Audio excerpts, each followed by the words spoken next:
My guest today, Werner Herzog, is a trailblazing filmmaker. He's also an actor, an author, and a poet. But more than anything, he's a character. He's a free thinker, and he's a lifelong rule breaker.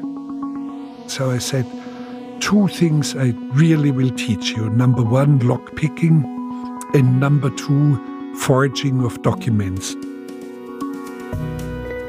Welcome to People I Mostly Admire with Steve Levitt. The people portrayed in Werner Herzog movies often walk a tightrope between genius and madness. Reading his recent memoir entitled Every Man for Himself and God Against All, one can't help but think that Werner Herzog himself isn't so different.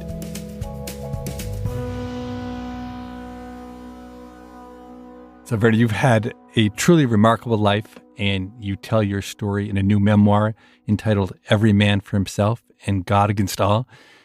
And what you've done is all the more amazing because you were born into extremely difficult circumstances, born in Germany during World War II, raised in a tiny remote village in Bavaria by a single mom.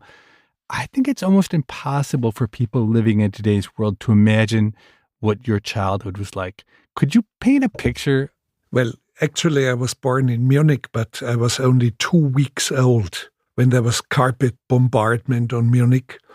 And everything around destroyed, and my mother finds me in my cradle with a thick layer of glass shards and debris and bricks upon me. So she got frightened and grabbed my older brother and me and fled into the mountains. So we were some sort of refugees or displaced people. And of course, not easy to grow up because it was deep poverty. Nothing was there. We had, for example, no running water. You had to go to the well with a bucket. The electricity didn't function most of the time. There was no real heating system. Toilet was an outhouse, but snow drifts would come in. I made my first phone call when I was 17, which is unbelievable for many. And of course, we were hungry. 2.5 years, 3 years, there was real hunger. But the childhood was wonderful. We had to invent our own games, our own toys. We were independent. It was a most joyful, wonderful childhood. You write about how there was 1 loaf of bread that your family would receive per week, and your mother would carefully demarcate it with 7 marks for the 7 days. Yes, and it was just enough, 1 slice of bread for my mother and for my brother and me. And I describe my most intense moment with my mother. My older brother and I were hanging on her skirts and wailing. We were hungry, and she turns around abruptly, completely composed, completely quiet, but with a face full of despair and anger and control. And she says, "Boys, if I could cut it out of my ribs, I would cut it out of my ribs, but I can't, so you shut up." And we shut up. But those are fleeting moments where we were aware that we were lacking something. Otherwise, we never had the feeling of poverty, although it was real poverty. You describe your mother a bit. She had a PhD in biology. Yes. Which had to be incredibly rare back in those days. She's a cosmopolitan woman from Munich, but because of the war, she's with you in this remote village by the Austrian border. She seems to have had a sort of doggedness that I've seen in older Germans, but I've rarely encountered in Americans. Would you agree? I do, yes. Men were all dead or in captivity, and women picked up the bricks out of the debris and cleaned them and started life again and raised the children. And my mother was very determined and a lioness as a mother and very principled. We had a motorcycle when we were 18 or 19, and my mother found it very dangerous. She said, "Boys, I do not want to bury one of you one day at the cemetery. I just don't want to see that," because we had tiny accidents on a weekly basis. And she was a heavy smoker all her life, and she sits us down and smokes, takes only 2 puffs and stubs it out. And she says, "It would be wise to give up the motorcycle, just sell it. It's not healthy. It's not going to do good to you. And by the way, this was my last cigarette. And she never smoked again. But did you get rid of the motorcycle or no? Within a week, because if your mother does something of that magnitude and that principle, she doesn't have to talk us into anything. You learn by seeing her and how she handles it. Was she bitter? I can only imagine my own anger at the universe if I had suffered her fate. No. She raised 3 boys, and of course, very, very hard for her. We can only guess nowadays how difficult it was having a PhD, but she worked as a housemaid. But she never had any complaint. Never, ever, ever. And I really do not like the culture of complaint that you see very often in our societies. Yeah, my wife is German, and her grandmother, who just passed away after living more than 100 years. Oh, my goodness. Okay. I had the chance to talk with her about the U.S. occupation after World War II. And it's funny, growing up American, I always had this view that American soldiers were wonderful and honorable, and they weren't like other soldiers. But my God, when you hear the stories from the Germans who lived with and suffered with the American soldiers, it's really sobering to realize that American soldiers are just like anybody else, the horrors that they were subjecting the Germans to. No, please stop it right here. Don't put your own country down. I had wonderful experiences. And Americans, they came in their jeeps and their legs outside on the side of the car, and they were fishing trout in the creek, and we would, as boys, find worms for them and trade them for chewing gum, for example. And I became friend with a very big guy, a GI, the first African American, the first black person that I ever saw. And he was huge. I mean, I can compare him a little bit to Shaquille O'Neal, a huge man with the biggest heart on God's wide earth, and a very wonderful voice, a booming, wonderful voice. And I spoke to him. My mother said, "In which language did you speak?" I said, "I spoke in American with him." How I communicated, I don't know. I was something like 4 years old. And also some food came through care packages. And I bless the heart of America for sending us this food. In one case, one of the packages contained a book, and it was Winnie the Pooh. Whoever packed it in there, I do not know.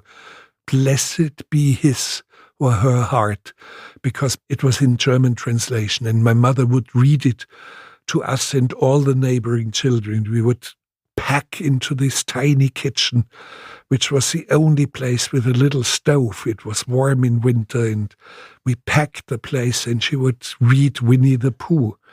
And that's how I see and remember America in Germany. Of course, there were occupiers. Of course, the country was destroyed.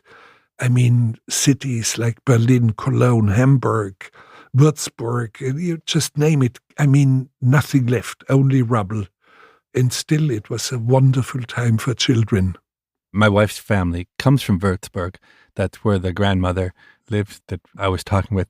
On the other side, her grandfather lived in a remote Bavarian village under circumstances not so different than you. So in my limited exposure to rural Germany, I've gotten the sense that very few people leave. The idea that someone from there would become a filmmaker, would make films all over the world, totally preposterous. And yet somehow, weren't you already pitching projects to funders when you were a teenager?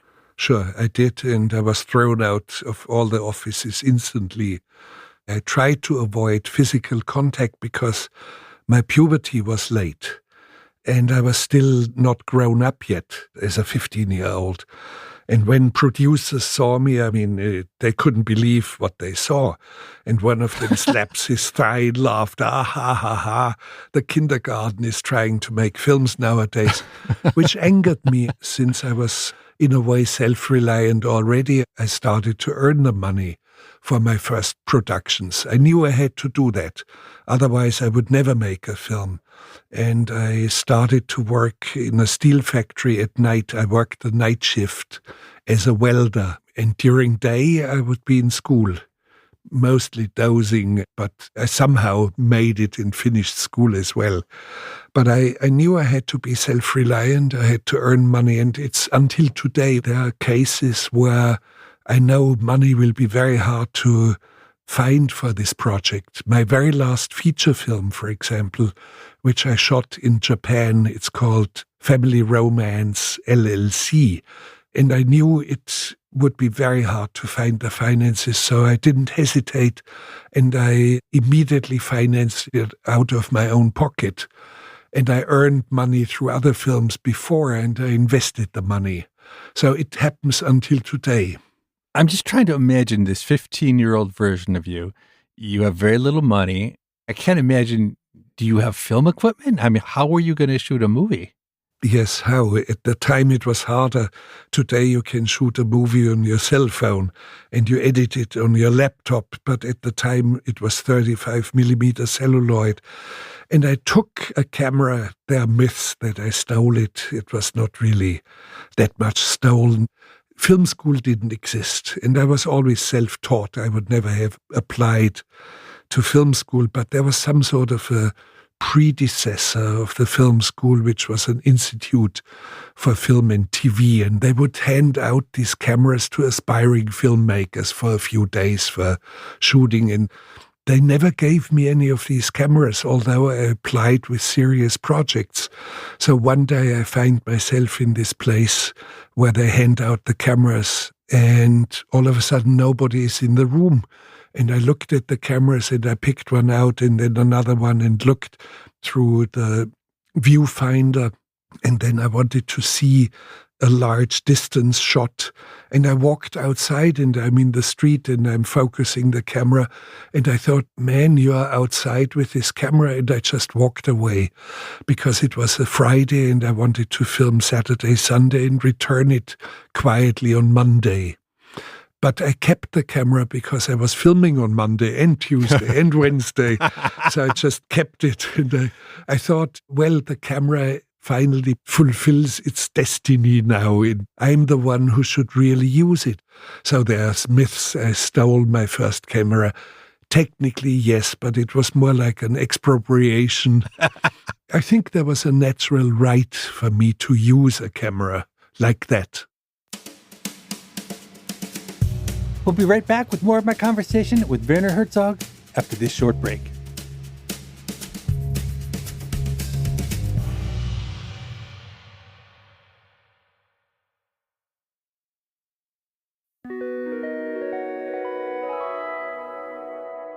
Hollywood has so come to dominate the movie industry, but there was a time in the 1920s and the 1930s where many of the best movies came from German directors, Fritz Lang and F.W. Murnau, I don't know, Ernst Lubitsch, or maybe even Leni Riefenstahl.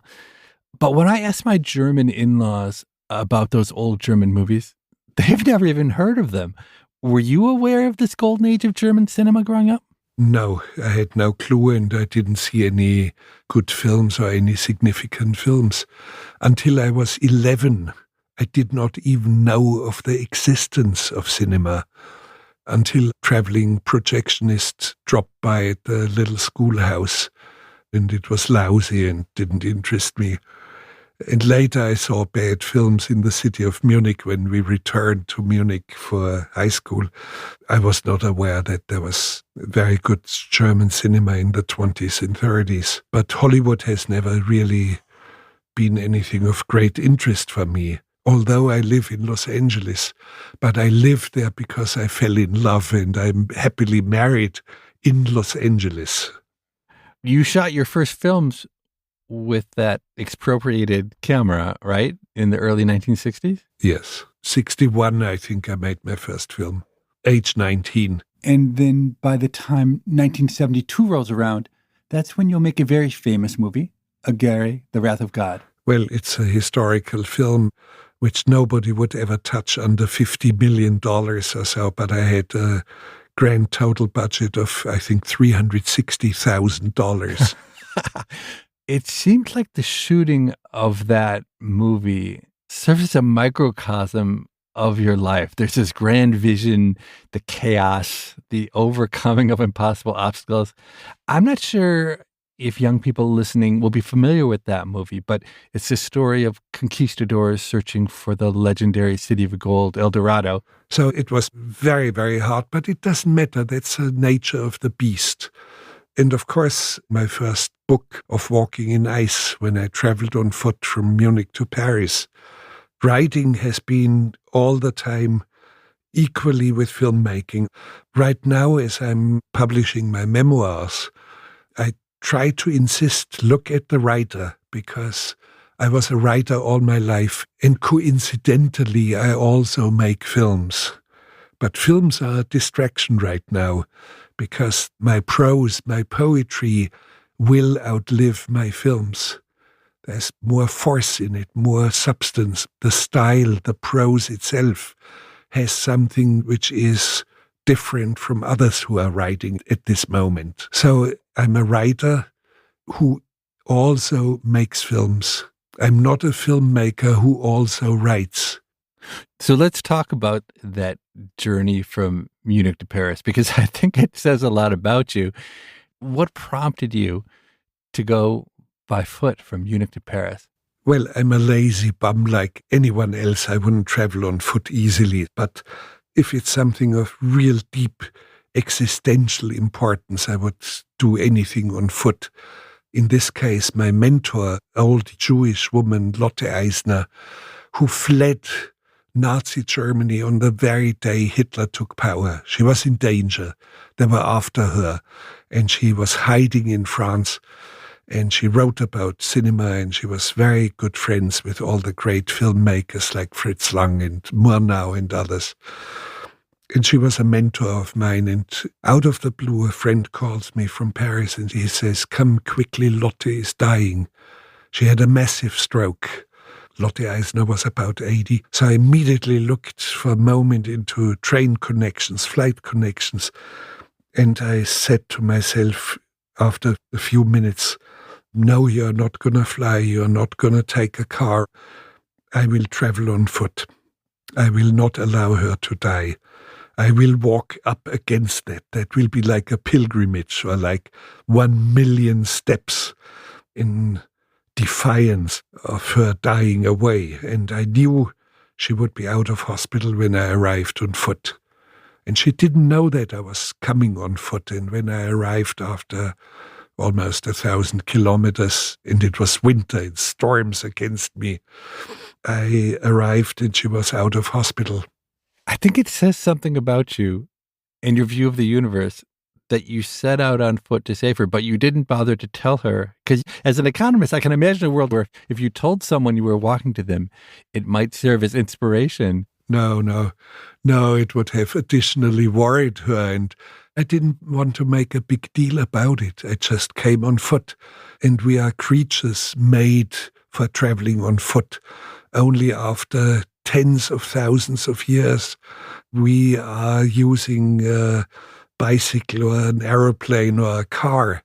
And it was also interesting when she called me to Paris about 8 years later. She must have been around 88.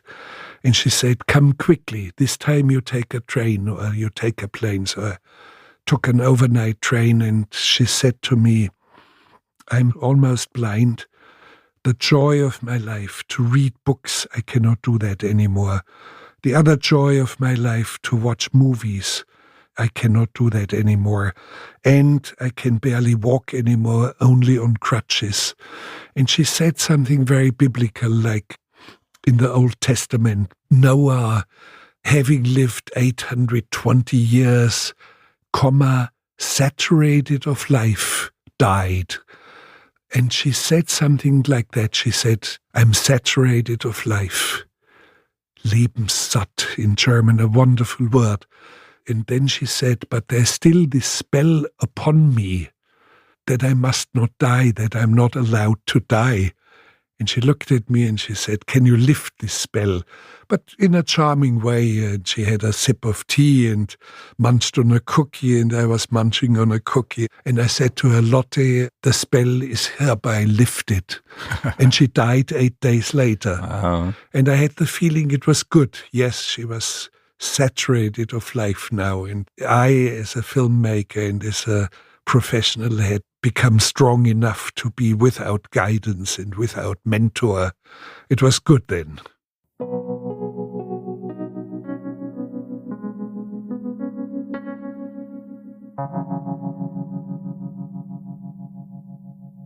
Another one of your books that has had a tremendous impact on me, I think about it all the time. It's called The Twilight World, and it tells the story of Hiro Onoda. Could you talk a bit about his story and how you came to know Hiro Onoda? Well, I was in Japan. I staged an opera. Sometimes I do odd things like staging an opera or acting in a film or whatever. And all of a sudden, everybody's completely excited because in the media it was known that I was staging the world premiere of a just composed modern opera. And the office of the emperor has stretched out the feelers if you would be prepared and willing to meet the emperor in a private audience. And I immediately said, "Oh my God, don't stretch out the feelers any further from our side." Because I wouldn't know what to speak to the emperor, and it would be probably all formulaic, and I'm lost, and please don't pursue it at all from our side. That's got to be completely verboten in Japanese society, yes, to turn down a request from the emperor? When I said, "No, let's not pursue this, let's not do anything about it," there was silence around the table, about a dozen people, and the silence was so painful that until today I feel this kind of embarrassment, this deep sense of shame. I'm sitting in a solid chair here in front of a microphone, but I wish I could sink into the ground, into a bottomless pit right now. And all of a sudden, into the silence, there's a voice, "Whom else but the emperor would you then like to meet in Japan?" And I said, "Onoda, Hiro Onoda." He was the last Japanese soldier who surrendered on a jungle island of the Philippines 29 years after the end of the war, still believing that the war was still on, because he observed signs he saw in the early 50s, fighter planes crossing overhead, going west, but that was already the next war of America in Korea. He read the signs correctly, but not having the bigger picture, he was somehow wrong in tragically fighting a war that was over. It was a fictitious war. I met him and had an immediate, very deep rapport with him. And the book is actually based on my meeting him and knowing him and conversations with him. And right after that, I finished the book. And I was looking out the window, and my wife looked at me and was puzzled, and she said, "What are you thinking?" I said, "I'm thinking of nothing." "What are you looking at out there?" I said, "I'm not looking at anything." And she said, "Well, I feel you're warmed up writing. Why don't you continue writing?" So I said, "Okay, yes," sat down and write my memoirs. Can I ask you more about Onoda? What I found so interesting intellectually about him is that there were many attempts to convince him the war had ended, but he had built in his mind a very strong belief, following orders he was given to not give up the island. So, for instance, I guess the Americans or someone had dropped leaflets, but he thought it was a fraud. Yes. One of the things that he found were leaflets telling him the war ended in August 1945 for Japan, and that he should surrender. And he immediately thought, oh yeah, that was the enemy trying to persuade him to surrender. And all these signs that he collected created an almost quasi-religious belief system that is beyond logic from a certain moment on. In the 29 years that he held the island. I mean, he was hiding in the jungle, but would step out once or twice a year and fire shots over the heads of startled villagers and raid the village, for example, for some food or cloth on a clothesline, for mending his uniform. So there was actually war action, and he survived 111 ambushes. He was fired at, and how he dodged it, how he kept moving is just phenomenal. The story about how this ends is just incredible. Can you tell how his 29-year saga ends? Yes, a young university dropout from Tokyo named Suzuki, like the motorcycles. He drops out, and before he starts earning money and entering business life, he has 3 goals. Number 1, find Onoda on Lubang Island, which nobody managed in 29 years. Second, find a panda bear in its original habitat in China. 3, find the abominable snowman, the Yeti in the Himalayas. So he sets out to Lubang with a little tourist tent, and within 1.5 days, Onoda stumbles into him, almost shoots him. So the young man, 22 years old, waves a little Japanese flag and shouts, "I'm Japanese, don't kill me, don't kill me." So and Onoda, with a rifle pointed at him, listens a whole night about what has happened since 1945. And it's so convincing and so detailed that Onoda says, "I still only half believe you, and you will not lure me out of the jungle.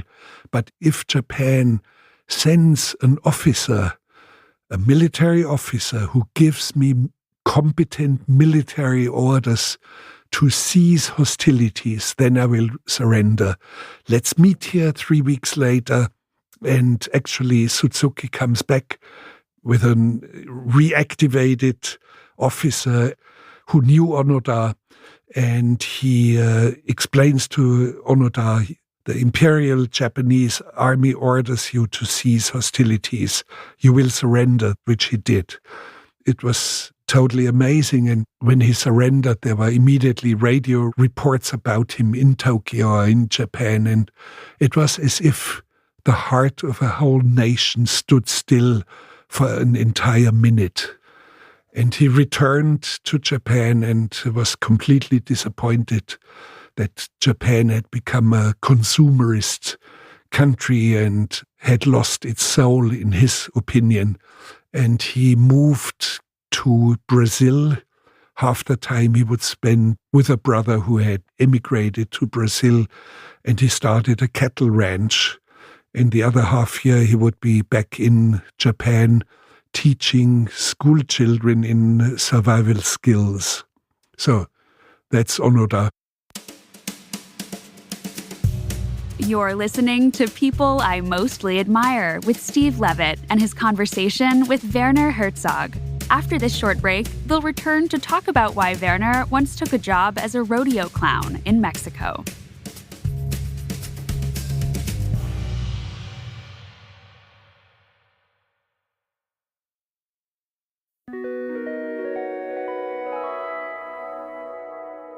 I'm eager to talk with Werner Herzog about the economics of the movie business and also about his acting career. People of my generation know him as a film director working behind the scenes. To the younger generation, he's more famous for his work in front of the camera.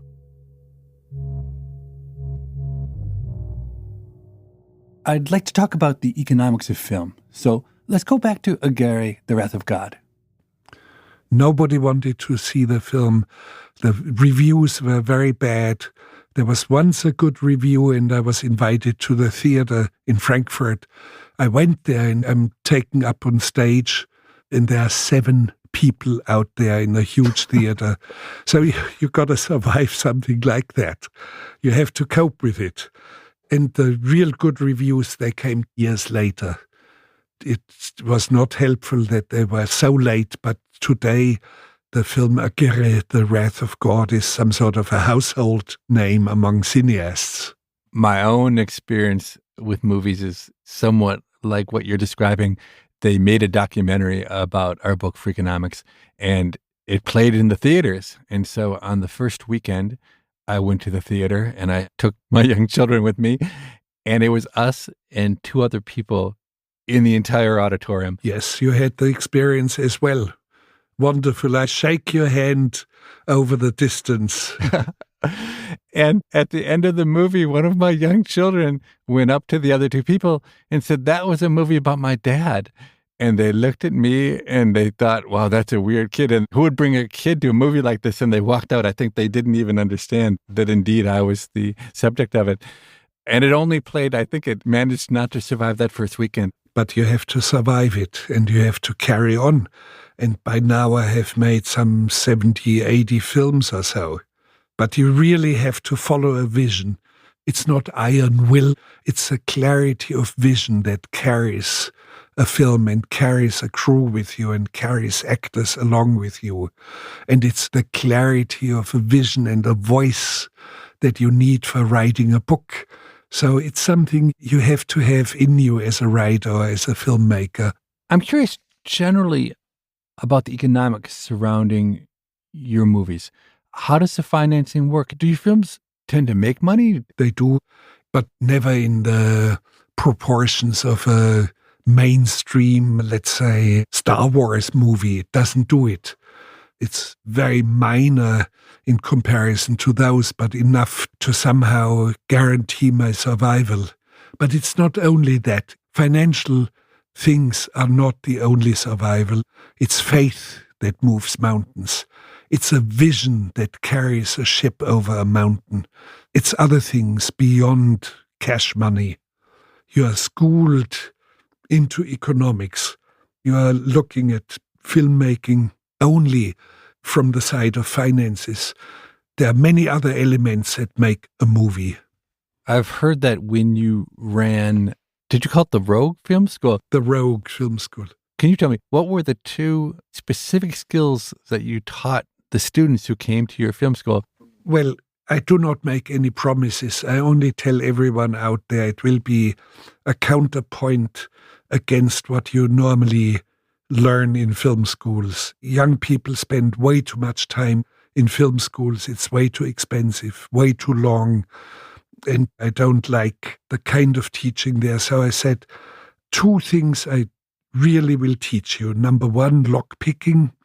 And number two, forging of documents, like forging a shooting permit. And a film like Fitzcarraldo could not have been made without massive forgery.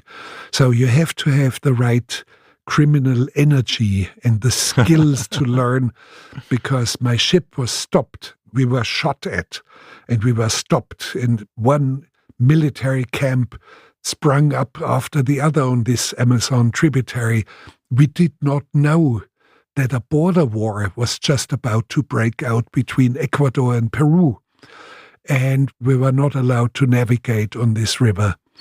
And I said to the colonel who ran the camp, I said, I move here because I have a shooting permit. And he said, show it to me. And I said, unfortunately, it's in the capital city of Lima. And he said, bring it to me. I said, but it will take 4 days until I send somebody out of the jungle and return. In these 4 days, we forged a document that was wonderful in very old Spanish bureaucracy. And it was signed by the president, Belaunde, el presidente de la República. And it was on very special stationery with watermarks and things of the presidential office. And I came back and I said, Sir Colonel, I have the permit, read it. So he starts to look at it and reads, and it's 4 pages or so. He leaves back to the last page, signature of the President of the Republic himself, and he just salutes and he said, Passale, move on, just move. And that was that. We wouldn't have a film without that. You do both feature films and documentaries. And I act and I stage operas and I play soccer and I write books. Don't go too much into the filmmaker. Somehow, coincidentally, I'm a filmmaker next to my writing. So point well taken. The thing I'm curious about is whether you see documentaries and feature films as distinct. They're all movies. I don't like to speak about feature films or documentaries. I'm a writer. I'm a poet. When I hear some of the stories about your own life, my reaction is that you aren't so different than some of the characters who show up in your movies. You have done things that regular people never would experience. So, for instance, you were a rodeo clown in Mexico at one point, right? Yeah, well, I had to survive. I had a scholarship in the United States in Pittsburgh. And I love Pittsburgh, and I was adopted by a family there, and I love them dearly. And I gave up my scholarship within a week or so. It was not the right thing. And I violated my visa status, and I started to work. And ultimately, after 6 months, I had to leave the country. I would have been shipped back to Germany, but I didn't want that. And so I went to Mexico, and I had to survive somehow. And I earned on weekends at what is called charreadas, some sort of rodeos, like riding on young bulls, which is kind of ridiculous because you are tossed in the air within 2 seconds flat. And everybody in the arena saw this guy has never been on a horseback either. So it was like an arena clown. But I earned money and I didn't do harm to anyone, and it was fine and good like that. I would do things to stay independent, to stay afloat. Your next job, you were an international smuggler, right? Well, smuggler, there was a weak spot on the border between Mexico and the United States, Rio Grande, Texas, in Reynosa on the Mexican side, McAllen on the American side. And some of the wealthy rancheros wanted to have, for example, stereo units brought in from United States because it was much less expensive. And at that time, and I'm speaking of 1964, there were daily laborers from Reynosa who would cross the river and work in McAllen, and they had stickers in the window which identified them as day laborers. They would return at night. And I somehow obtained one of these stickers, and I was waved through. And I came back and I brought a few things, and people say, I smuggled weapons. Yes, I did. Once I smuggled a colt, which had to be sterling silver.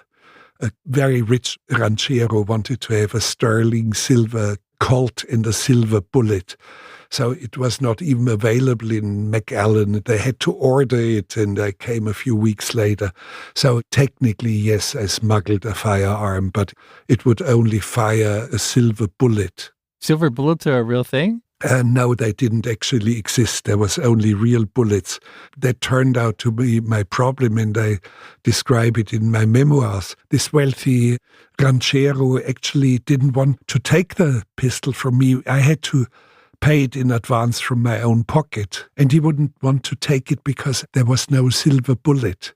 They didn't exist at all.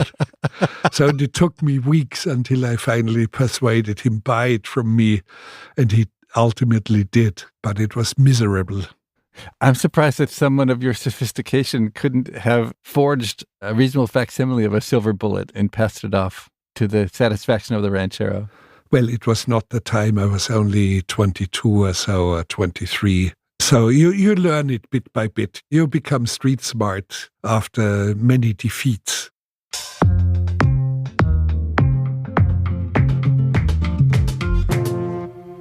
People I know sometimes ask me who the next person is that I'm talking to on the podcast. And can I tell you something which I found shocking? 3 people asked me that question over the last few days, and I mentioned your name, and all 3 had the exact same response. They said, "Oh my God, you're talking to the client from The Mandalorian?" They couldn't have been more excited. These were all people in their 20s. I think they had no idea that you wrote books or you made films. Did you ever imagine that for the current generation, it would be your acting that would make you a household name? It's fine, yes, I accept it, and I accept it with pride, because, let's face it, I was convincing in the part, and I was particularly convincing as a real badass bad guy. I don't mind at all, but many of these young people start to discover, well, this guy made films and wrote books, and they get interested. And 90% of the emails that I receive nowadays, they are curious about asking, for example, the Japanese soldier of my book, The Twilight World, and they ask about films and ask about all sorts of things. And it's a 15, 16, 17 years old who is the bulk of the mail and requests and curiosity that I get. And now my books can be found easily in a bookstore or online, and my films can be found on the internet. And all of a sudden they start to discover it. And part of it, a stepping stone to some, is there's an actor in The Mandalorian, and they become curious. As I hear you say that, you sound as if you have an optimism about the future. Is that accurate? I don't like to be in the category of being optimistic or pessimistic. It doesn't work for me. And of course, I know that biologically we are fragile as a species, and I know that we have something in us that is self-destructive as societies. We can see it every day. And I do not believe that our species is going to survive very long. We will die out like dinosaurs died out. Doesn't make me nervous. I don't need to be an optimist or a pessimist. You've seen a lot of changes over your lifetime. Would you classify those as mostly good or mostly bad? No, that's a wrong question. I've seen a lot of changes within one single lifetime. Normally, let's say a generation sees the change from the pre-industrial to the industrial age. All of a sudden you have machines and locomotives and so on.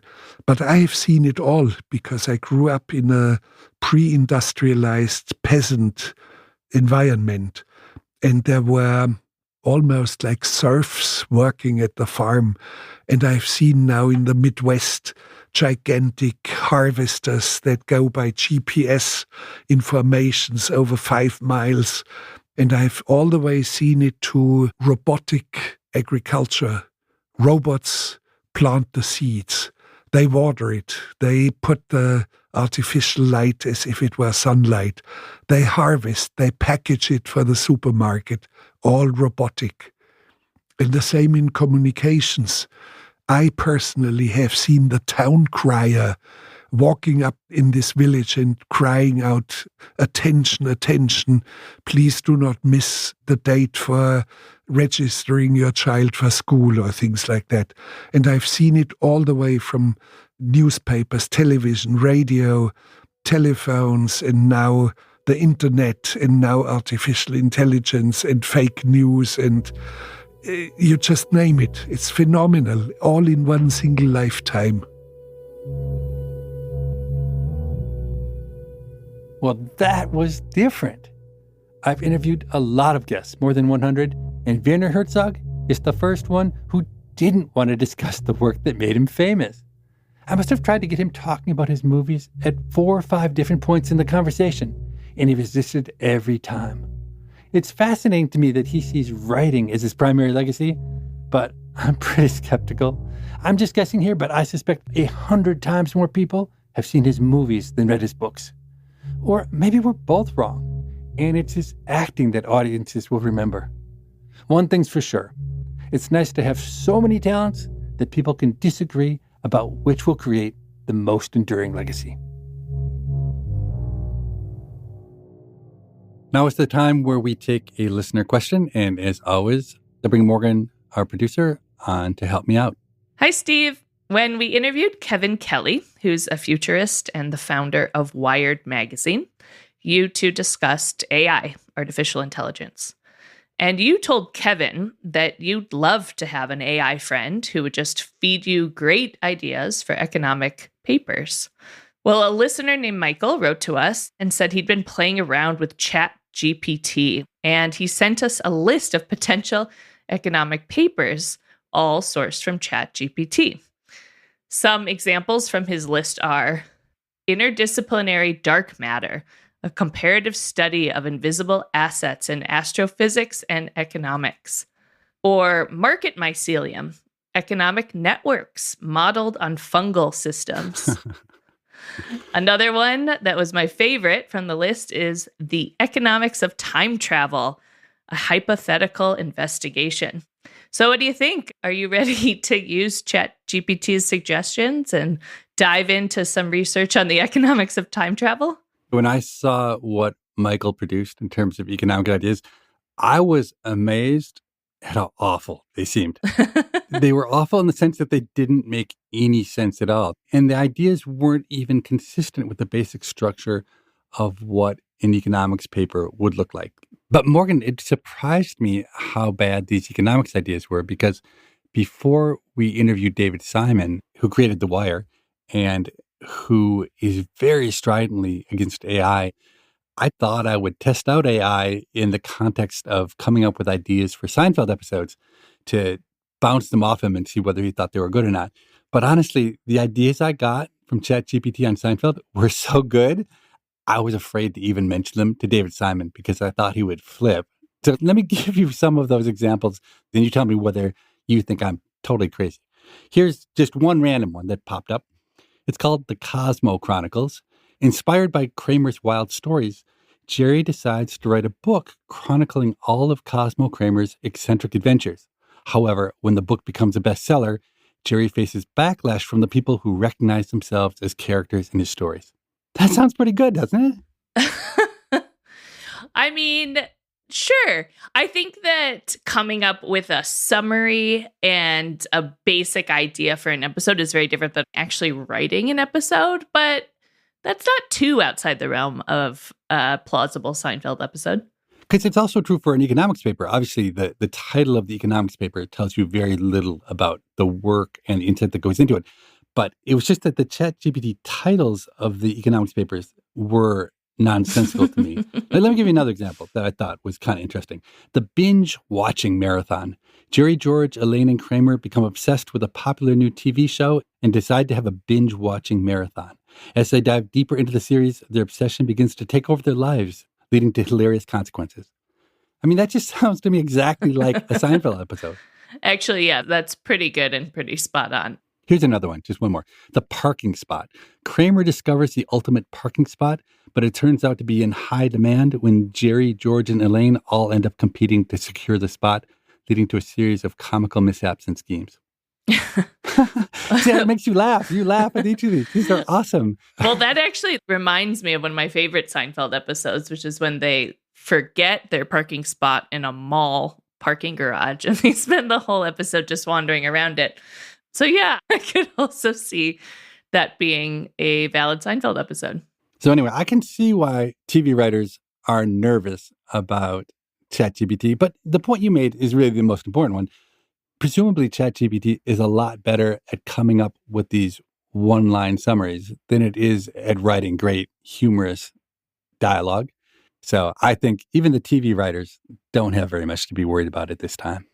Probably true. And to be fair, Michael, the listener who wrote in, he was filtering ChatGPT's ideas based on the most creative paper titles. He did have a few more that were more specific to you, Steve Levitt, as a microeconomist, but I'm just most excited by Market Mycelium, economic networks modeled on fungal systems. Can't wait to read that one of yours. Michael, thank you so much for spending some time with ChatGPT. If you have a question for us, our email is pima@freakonomics.com. That's PIMA at freakonomics.com. We read every email that's sent, and we look forward to reading yours. In 2 weeks, we'll be back with a brand new episode featuring Helen Chursky. She's a physicist at University College London who studies everyday things like explosions, bubbles, and the ocean. It's about showing people that physics is not beyond them. It's part of their world, and they do know it. They just have to look at it and see the patterns. Thanks for listening, and we'll see you back soon. People People I Mostly Admire is part of the Freakonomics Radio Network, which also includes Freakonomics Radio, No Stupid Questions, and The Economics of Everyday Things. All our shows are produced by Stitcher and Renbud Radio.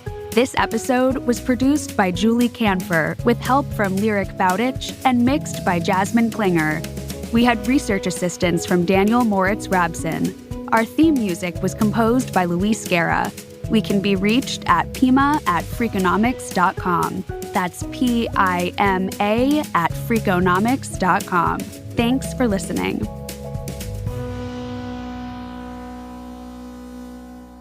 I only recently watched Grizzly Man, which is a documentary you've made. It's a story of a man who lives for many years in and among grizzlies. He did love the bears, and the bears cared for him as well. No, they did not. They ate him.